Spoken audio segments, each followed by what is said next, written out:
When the Galactic Empire tried to enter, Earth said no way. The news of the Seventh Armada's defeat spread across the galaxy like wildfire. On 1,000 conquered worlds, slaves whispered the story to each other in secret. Humans, a species nobody had heard of before. They said no to the Empire, and when the Empire sent warships, the humans destroyed them. In the Empire's capital world, High Imperator Zalvex faced something he had never experienced before. Pressure from the Imperial Council. They demanded answers. How could a primitive species defeat an armada? How could 300 warships fail to conquer one small planet? Zalvex had no good answers. But he knew one thing. If he didn't crush Earth completely, other worlds would start to rebel.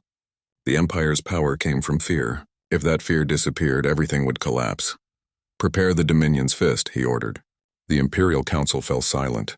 The Dominion's Fist was the Empire's ultimate weapon, a dreadnought the size of a small moon, carrying enough firepower to crack a planet in half. It had only been used 3 times in Empire history, always to make examples of rebellious worlds. Are you certain? Asked Counselor Nextar. The humans have proven more dangerous than expected, which is exactly why we must destroy them, Zalvex replied. Completely, utterly, no survivors. We will broadcast the destruction across the galaxy, so every slave world remembers what happens to those who defy us. On Earth, life continued in a strange mix of normal and preparation. People still went to work, children still went to school, but everyone knew another attack was coming. The question wasn't if, but when. In a small apartment in Seoul, a boy named Minho wrote letters to soldiers he didn't know. His teacher had started a class project to support the defense forces. Minho's letters were simple. Thank you for protecting us. Please stay safe. We believe in you. He wrote 50 letters a week, each one carefully decorated with drawings of stars and spaceships. Those letters made their way to bases around the world. Soldiers kept them in their pockets during long shifts. They pinned them to walls. They read them before battle. Knowing that people like Minho believed in them made the fear easier to handle. In Geneva, an elderly scientist named Jiwoo refused to evacuate. At 83 years old, she had been studying quantum physics since before most people knew what quantum physics was. When Project Horizon started, she joined immediately. Now, as word spread that an even larger attack was coming, officials wanted to move civilians to underground bunkers. Jiwoo said no. I've spent 60 years studying the universe, she told the young soldier who came to escort her. If the universe is going to end, I'm going to be watching it through my telescope, not hiding in a hole. The soldier didn't argue. Something about the old woman's determination made him stand straighter. If someone that old could be that brave, what excuse did he have to be afraid? Hana had barely slept in weeks. The Jupiter station had performed perfectly during the battle, but she knew it wouldn't be enough against whatever came next. She spent her days designing new weapons, improving old ones, trying to find any edge that might keep Earth alive. Late one night, her daughter called. Hana had sent her to a shelter weeks ago, but the girl wanted to hear her mother's voice. Mom, are we going to be okay? Hana wanted to lie, wanted to promise everything would be fine. But she had always been honest with her daughter. I don't know, but I promise you this. Everyone on Earth is fighting for you, for your future, for your right to grow up free. Are you scared? Her daughter asked. Terrified, Hana admitted. But I'm not giving up. After the call ended, Hana sat in silence for a long time. Then she went back to her computer. Fear was just fear. Work was work. And she had a weapon to finish. The gravity singularity bomb had been a theoretical project for years. The math was beautiful, but the engineering was nearly impossible. Create a controlled singularity, a tiny artificial black hole, and release it inside an enemy ship. The ship would be consumed from within, crushed by its own captured gravity. The problem was control. Get it wrong by even a fraction, and the singularity could grow out of control. It could consume Earth itself. But looking at the projections of the Empire's dreadnought, Hana knew conventional weapons wouldn't be enough. Sometimes you had to take risks. Teo was running simulations 20 hours a day. His team built virtual models of the upcoming battle, trying every possible scenario. The results were grim. No matter what tactics they used, the Empire's dreadnought was simply too large, too powerful. It could sit beyond the range of Earth's weapons and bombard the planet until nothing lived, unless they could get inside it. The idea came to him during a brief moment of sleep. Not a dream exactly, just a half-conscious thought. What if they didn't fight the dreadnought from outside? What if they took the fight to its interior? He woke up immediately and called Hana. "Can we penetrate its hull?" "With what?" she asked. "Anything. Missiles, ships, boarding pods. If we can get even one weapon inside that thing, can we hurt it?" Hana was quiet for a moment. Then she said, "I have something. But it's dangerous. Really dangerous. How dangerous? If I get the calculations wrong by 0.001%, I could accidentally create a black hole that eats the solar system. And if you get it right, the dreadnought becomes a memory." Teo laughed. It was a tired, slightly crazy sound. "Then let's do it." Yuna spent her time doing what she did best, gathering intelligence. The captured Empire ship had given her access to their communications networks. She couldn't send messages without being detected, but she could listen, and what she heard both terrified and inspired her. The Empire was afraid. For the first time in 3,000 years, they were actually afraid. Their military commanders were arguing about Earth. Some wanted to negotiate. Others demanded total destruction. But all of them were scared of humanity's weapons, humanity's determination, humanity's refusal to submit. More than that, she heard whispers from conquered worlds. Species that had been slaves for centuries were asking questions. If humans could fight back, could they? If Earth could say no, could they? The Empire knew this. That's why they were sending the dreadnought. Not just to destroy Earth, but to kill hope itself. Yuna reported her findings to Dae-hyun. He listened carefully, then asked, "If other species are thinking about rebellion, can we help them?" "We can barely help ourselves," Yuna pointed out. "I know. But if we survive this, we can't let the Empire continue enslaving others. We have to think bigger than just Earth." Dae-hyun spent a lot of time thinking about that conversation. His job had always been diplomacy, finding peaceful solutions. But sometimes peace wasn't possible. Sometimes you had to fight, and sometimes fighting for yourself meant fighting for others too. He recorded a message, not to the Empire, but to every species trapped under their rule. Yuna would broadcast it through the captured ship's communications, disguised in normal Empire traffic. "This is Dae-hyun of Earth. You don't know us. We're a new species to you, but we want you to know something. The Empire came to us with threats. They said join or die. We said no. They sent warships. We destroyed them. Now they're sending more. Maybe we'll win. Maybe we'll lose. But either way, we refuse to surrender. We refuse to be slaves. And if we can do it, so can you. Freedom is worth fighting for."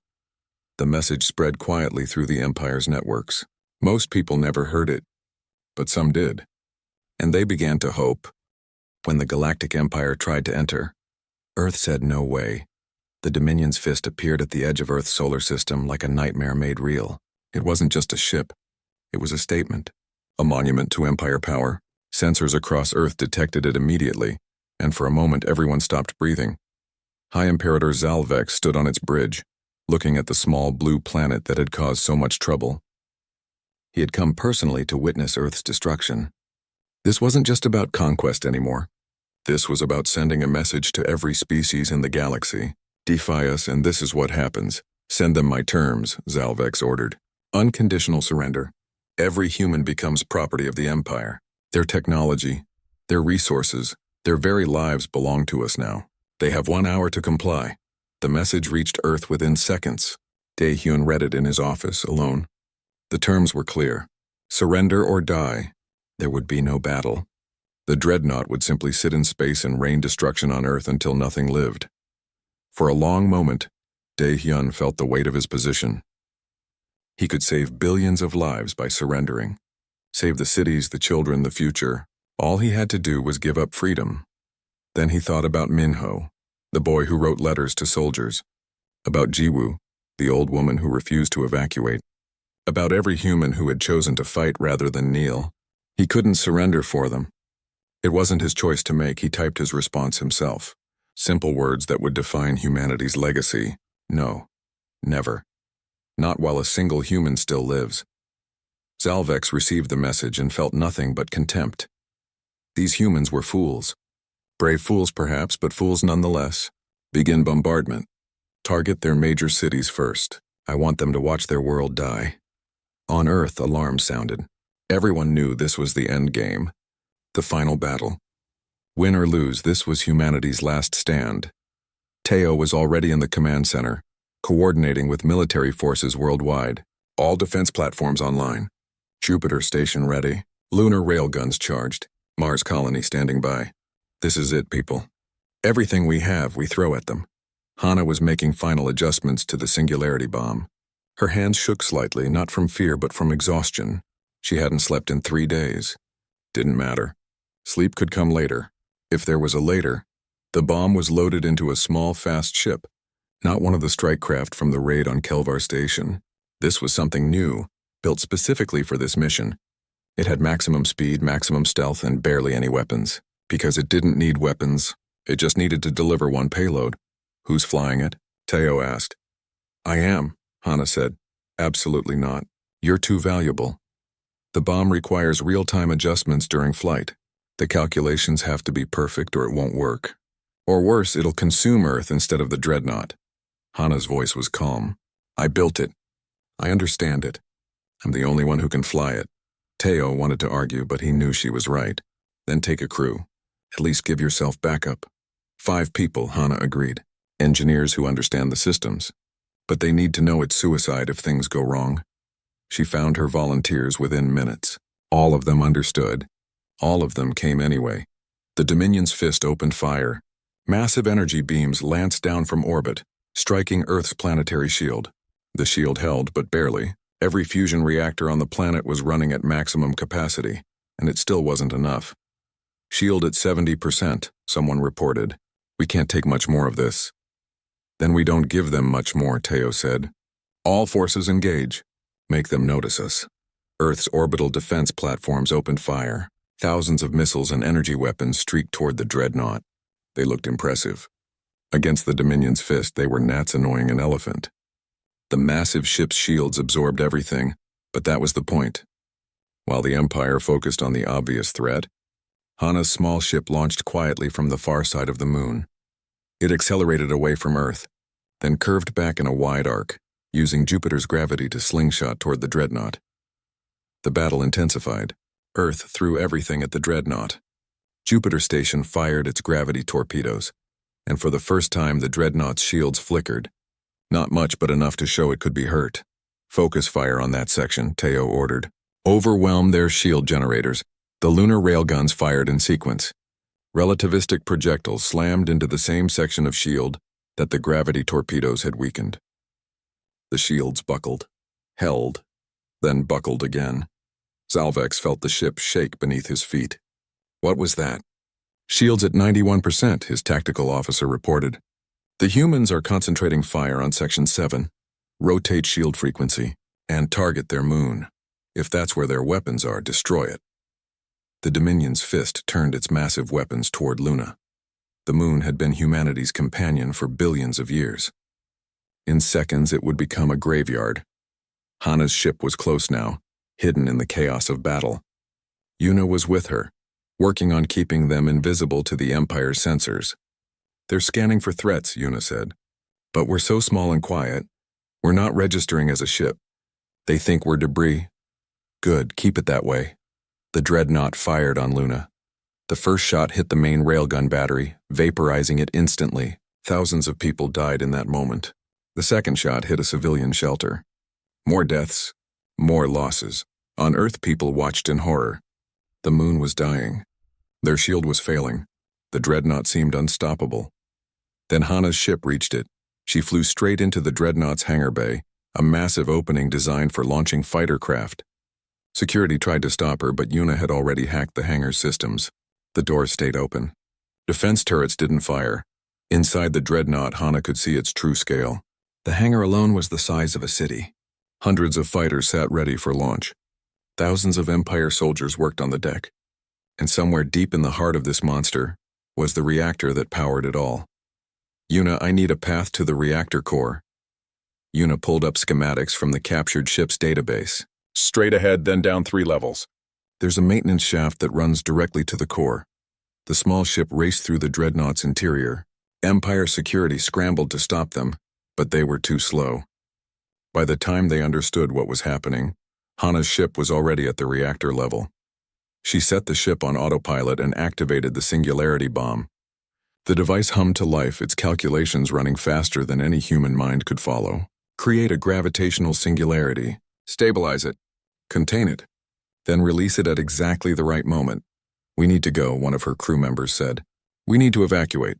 Not yet, Hana replied, her eyes fixed on the bomb's readings. The timing has to be perfect. On the bridge, Zalvex finally understood something was wrong.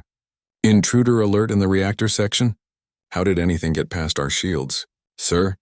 There's a small human vessel inside the ship. They're at the reactor core. For the first time in his life, Zalvex felt real fear. Seal that section. Vent it to space. Do something! Too late. Hana pressed the final button. The singularity bomb activated fully. A tiny point of infinite gravity appeared inside the Dominion's fist. For one perfect moment, it hung there, stable and contained. Go, Hana shouted to her crew. They ran for the escape pod, but Hana stayed. The calculations needed constant adjustment. If she left now, the singularity might destabilize, might grow, might consume Earth. She couldn't let that happen. Her crew tried to drag her to safety, but she locked herself in the control room. Someone has to make sure this works right. Tell my daughter I love her. The escape pod launched just as the singularity broke containment, but not by accident. Hana had released it intentionally, at exactly the right moment with exactly the right force. The Dominion's fist began to collapse. Not from outside pressure, but from within.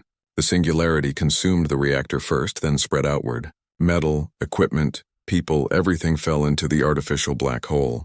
The ship's own mass fed the singularity, making it stronger. Zalvex had time for one final thought before the bridge collapsed around him. These humans. These impossible, stubborn humans. They really did it. The Dominion's fist imploded completely, crushed into a point of space no larger than a marble. Then, as Hana had designed it to do, the singularity evaporated in a flash of hawking radiation. The dreadnought was simply gone. On Earth, people watched in stunned silence. Then someone cheered. Then everyone cheered. The impossible had happened. The Empire's ultimate weapon was destroyed, but in the command center, Teo felt no joy. Hana's escape pod had been recovered, but Hana herself hadn't made it. She had stayed behind to ensure the weapon worked correctly. She had given her life to save Earth. The cost of freedom was high. Daehyun addressed the surviving Empire forces. Tell your Imperium this. Earth is done being threatened. We're done being pushed. If you come at us again, we will burn your empire to ashes. But if you leave us alone, we'll leave you alone. The choice is yours. The Empire chose peace. They had no choice. Their 7th Armada was destroyed. Their primary shipyard was in ruins. Their ultimate weapon was gone. And across the galaxy, conquered species were starting to rebel. When the Galactic Empire tried to enter, Earth said no way. The stars bent and twisted as massive ships tore through space itself. Commander Velthor stood on the bridge of his flagship, watching the small blue planet grow larger on his screens. Earth. Another primitive world. Another easy victory for the Galactic Empire. He had done this 100 times before on 100 different worlds. His claws tapped against the command console as he prepared the standard message. Every species received the same offer. Join the Empire peacefully. Share your resources. Accept our protection. It sounded generous. It sounded kind. But Velthor knew the truth. Every world that accepted became a slave. Their people worked in Empire mines. Their resources fed Empire wars. Their children learned to bow to Empire masters. The message transmitted across all of Earth's communications networks. Television screens flickered. Radio signals interrupted. Every phone on the planet received the same words in every human language. People of Earth, the Galactic Empire greets you. We offer membership in the greatest civilization the universe has ever known. You have 72 hours to accept. In New York, Daehyun read the message 3 times. As Secretary General of the United Nations, he had handled many crises. Wars, famines, climate disasters. But aliens? This was different. He picked up his phone and began making calls. Within an hour, every world leader was online in an emergency video conference. Meanwhile, in a secret facility beneath the Swiss Alps, Hana stared at her computer screens. She had spent 20 years of her life preparing for this moment. 20 years building weapons that nobody knew existed. 20 years hoping they would never be needed. The physics were clear on her monitors. Those alien ships used technology far beyond anything humanity had developed publicly. But Hana had secrets too. She called Tayo immediately. He answered on the first ring. "You saw the message?" she asked. "Everyone saw it," Tayo replied. He was younger than Hana, only 35, but he had a mind for tactics that impressed even the most experienced generals. "How long until we're ready?" "We've been ready for 5 years," Hana said quietly.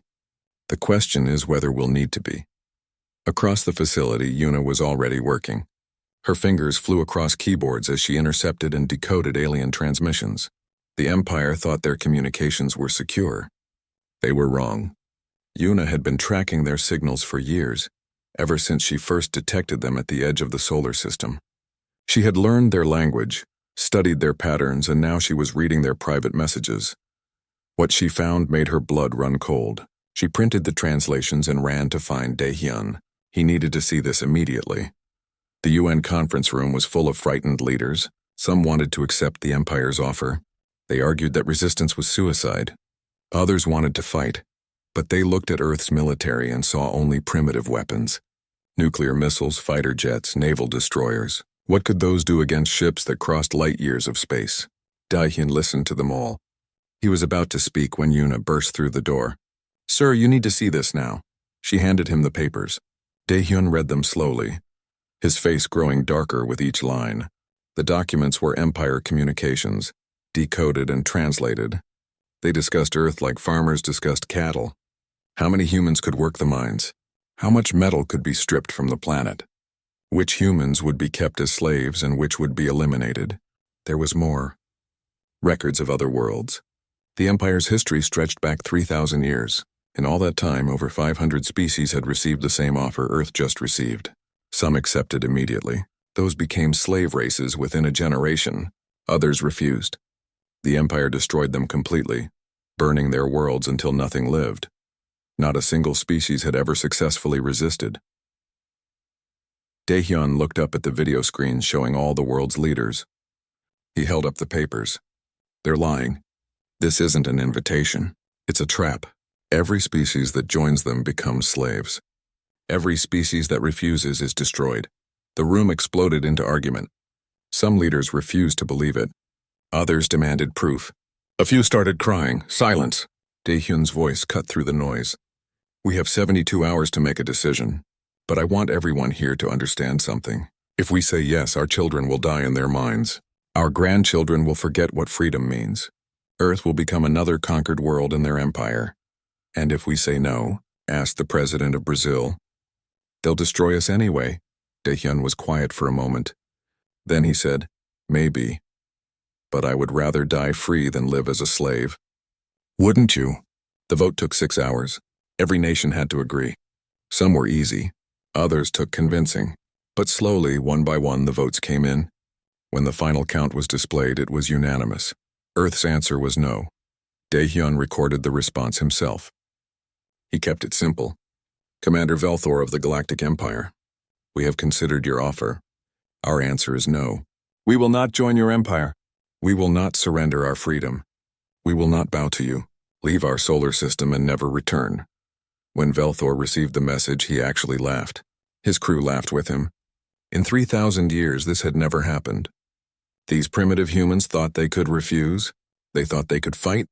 "Prepare the fleet," Velthor ordered. "We will teach these humans what happens to those who defy the Empire." But on Earth, other preparations were underway.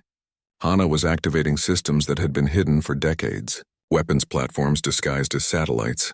Defense networks masked as communication towers. Technology that the Empire would never expect from a primitive species. Teo was coordinating with military forces worldwide. Not to evacuate. Not to surrender. But to fight. Yuna was hacking deeper into Empire systems, learning their tactics, finding their weaknesses, and Daehyun was speaking to the people of Earth. His message was broadcast everywhere. "They think we're primitive. They think we're weak. They think we'll be easy to conquer. Let's prove them wrong." In living rooms and bars, in homes and offices, humans watched their leader speak. They were afraid.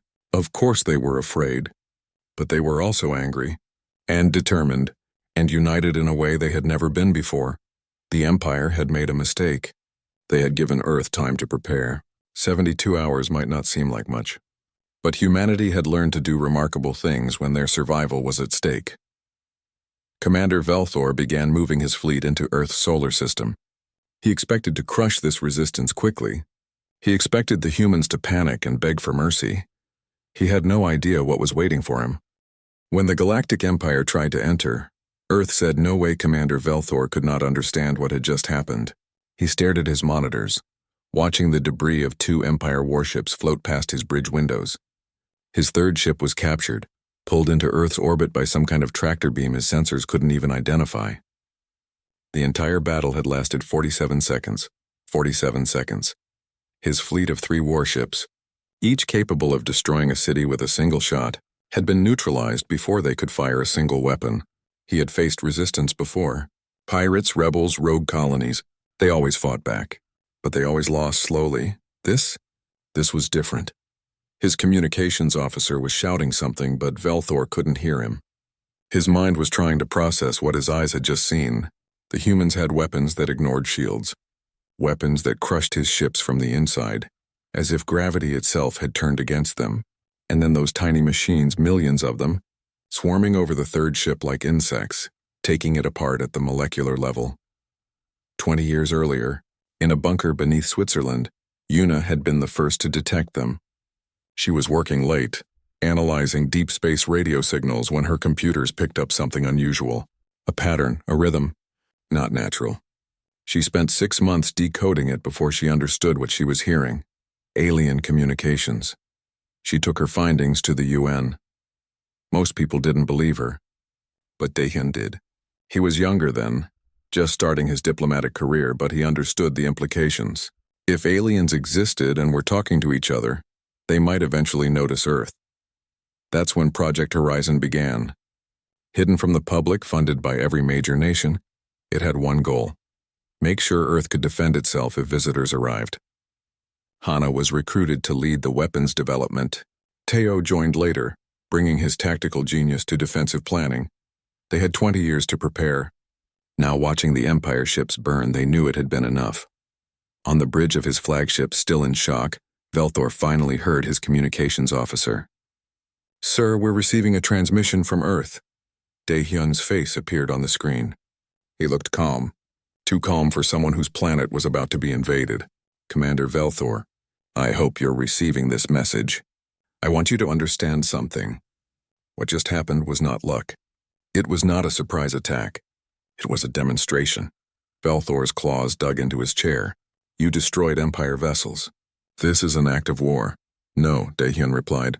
"You declared war when you entered our system with threats. We're simply defending ourselves." "But I'm a diplomat, Commander. I believe in giving people chances. So here's yours.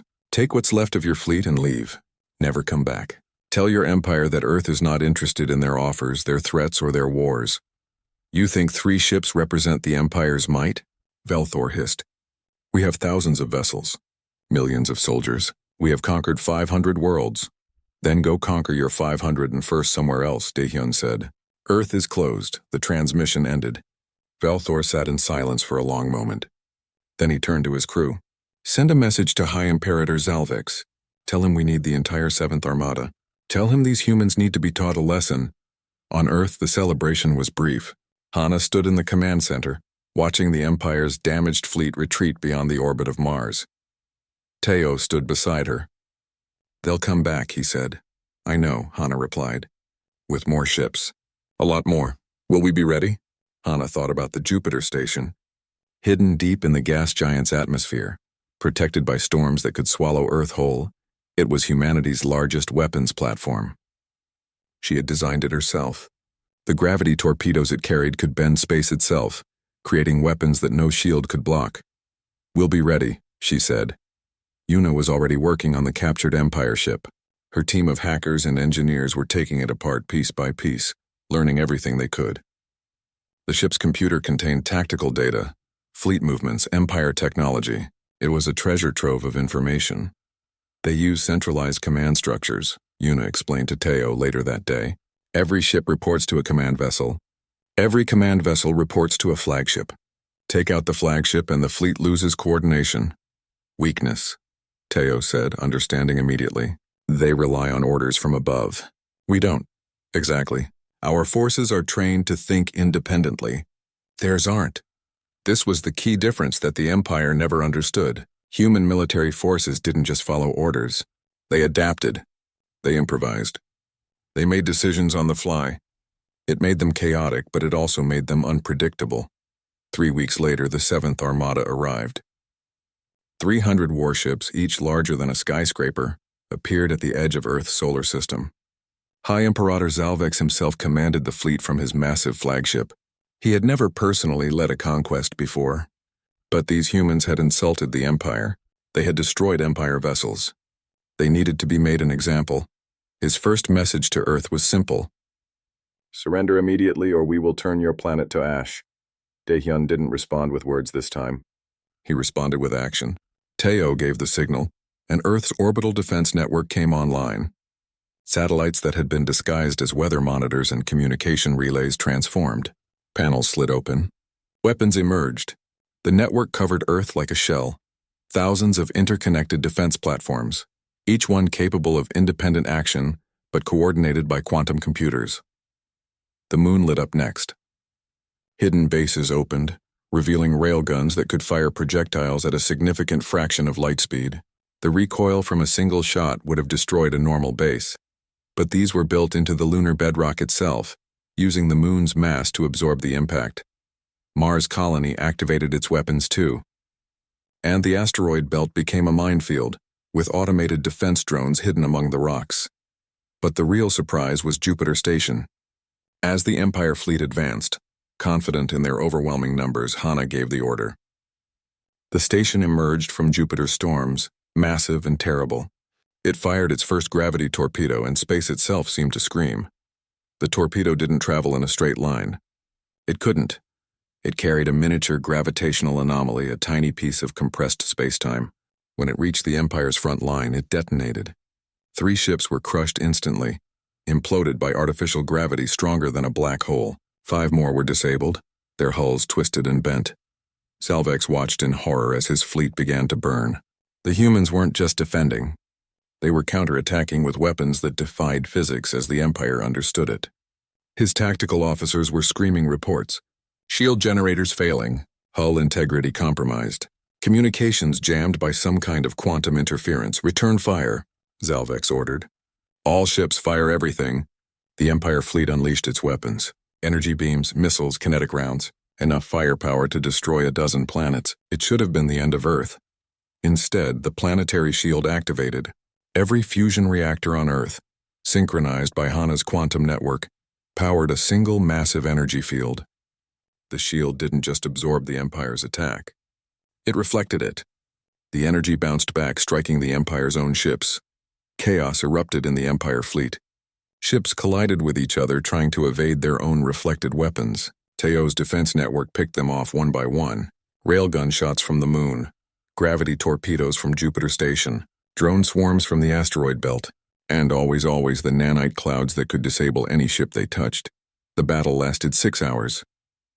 When it ended, 260 Empire ships were destroyed or disabled. Only 40 escaped, and those were damaged badly. Salvex sat in his damaged flagship, unable to believe what had happened. The Empire had never lost a battle. Never. Not in 3,000 years. And now, these primitive humans had destroyed the 7th Armada. Daehyun's final message to the fleeing ships was simple. We told you to leave. Next time we won't be so merciful. When the Galactic Empire tried to enter, Earth said no way. The captured Empire ship sat in lunar orbit, surrounded by human engineers and scientists. Yuna had spent weeks studying its systems, but now she was teaching others how to fly it, because Earth was about to do something insane. You want to attack them? Admiral Park stared at Teo like he had lost his mind. We barely survived their attacks on us. Now you want to take the fight to them? They're sending a dreadnought, Teo explained. We've seen the intelligence. It's the size of a small moon. If we wait for it to reach Earth, we lose. Our only chance is to hit the Empire before they're ready. Hit them where? Daehyun asked. He had joined the meeting to hear Teo's plan. Kelvar Station. It's their primary shipyard. the place where they build their warships. Teo projected a hologram showing the station. It was massive, a ring of construction docks orbiting a dead planet. If we destroy it, we cripple their ability to build more ships, and we prove that humanity isn't just defending anymore. The room fell silent. It was bold, crazy, dangerous. But waiting for the dreadnought was just slow death. At least this way they would die on their own terms. "How do we even get there?" Admiral Park asked. "It's 300 light-years away." Hana stepped forward. "We've been reverse engineering their faster-than-light drives. I can build quantum displacement engines for 12 ships. Small, fast attack vessels. Get in. Destroy the target. Get out." "Who flies them?" Dai-hyun asked. Teo smiled. "Volunteers. We'll need the best pilots, the best engineers. This is a one-way mission if things go wrong." The call for volunteers went out that night. They expected maybe 100 responses. They got 10,000. People from every nation, every background, every military branch. They all wanted to fight. They all wanted to show the Empire that humanity wouldn't back down. Teo selected 12 crews, 60 people total. He would lead the mission himself. Hana insisted on joining, saying her knowledge of the gravity weapons was essential. Yuna came too, her hacking skills necessary to disable the station's defenses. The ships were built in record time. They were small, sleek vessels designed for speed and firepower. Each one carried gravity torpedoes, nanite swarms, and enough conventional weapons to level a city. They didn't have names, just numbers. Strike 1 through Strike 12. Dae-hyun came to see them off. He shook hands with each crew member personally. When he got to Teo, he said quietly, "Come back alive." "I'll try," Teo replied, "but if I don't, make sure this counts for something." It already does. The 12 ships launched from the far side of the moon, accelerating away from Earth before engaging their quantum drives. Space twisted around them, and they disappeared in pulses of blue light. The journey took 6 hours. 6 hours of silence and tension as the crews prepared for battle. Hana spent the time making final adjustments to the weapons. Yuna studied the stolen data on Kelvar Station, memorizing every detail. Teo sat quietly, running through battle plans in his mind. When they emerged near Kelvar Station, alarms immediately blared across the Empire facility. The station's commander, a veteran officer named Kolvar, stared at his sensors in confusion. Human ships? Here? Impossible. Earth was 300 light-years away. They didn't have this technology. But the sensors didn't lie. 12 small vessels were accelerating toward his station, and they were not responding to hails. "All defense platforms, engage," Kolvar ordered. "Send a distress call to the nearest fleet, and someone tell me how humans got faster-than-light drives." The station's weapons opened fire. Energy beams and missiles streaked toward the approaching human ships. But Teo had studied Empire tactics. He knew they relied on overwhelming firepower and direct confrontation, so he did the opposite. "Break formation," he ordered. "Random evasion patterns, stay unpredictable." The 12 ships scattered like birds, each one moving independently. Empire gunners tried to track them, but human pilots didn't follow predictable paths. They dodged, weaved, and spun in ways that made no tactical sense but were incredibly hard to hit. Strike 3 took damage, its shields flickering, but stayed in the fight. Strike 7 destroyed an entire weapons platform with a perfectly placed gravity torpedo. Space around the station became a chaos of explosions and energy beams. Yuna was working her magic on the digital battlefield. Her fingers flew across keyboards as she hacked into the station's computer systems. The Empire had good security, but they had never faced someone like her.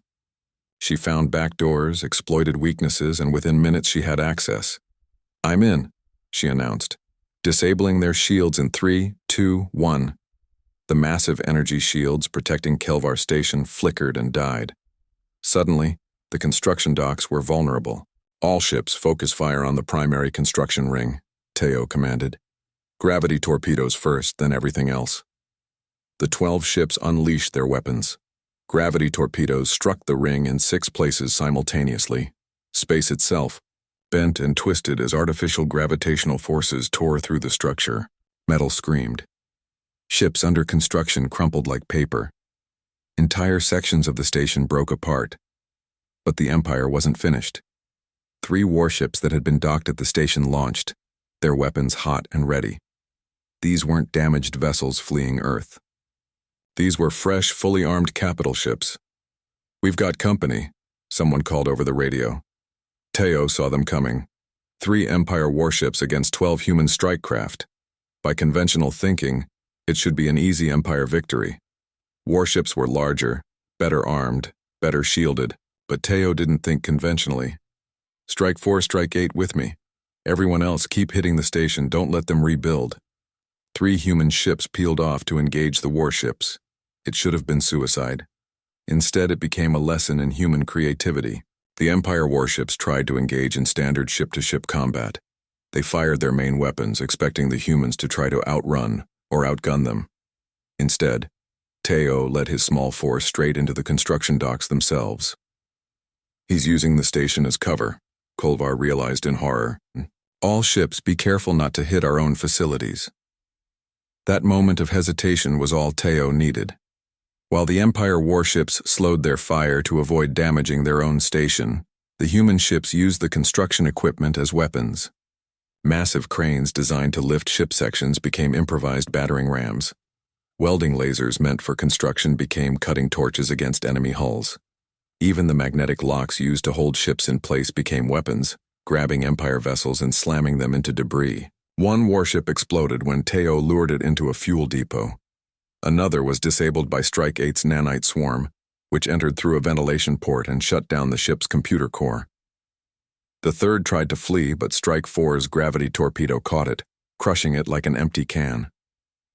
The entire battle lasted 18 minutes. When it ended, Kelvar Station was a ruin. The primary construction ring was destroyed. 3 warships lost. Dozens of ships under construction damaged beyond repair. And the Empire had learned a hard lesson. Humanity could strike back.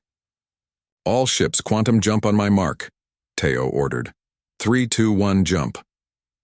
The 12 ships vanished, leaving only wreckage behind. When they returned to Earth, they were heroes. But Teo didn't feel like celebrating.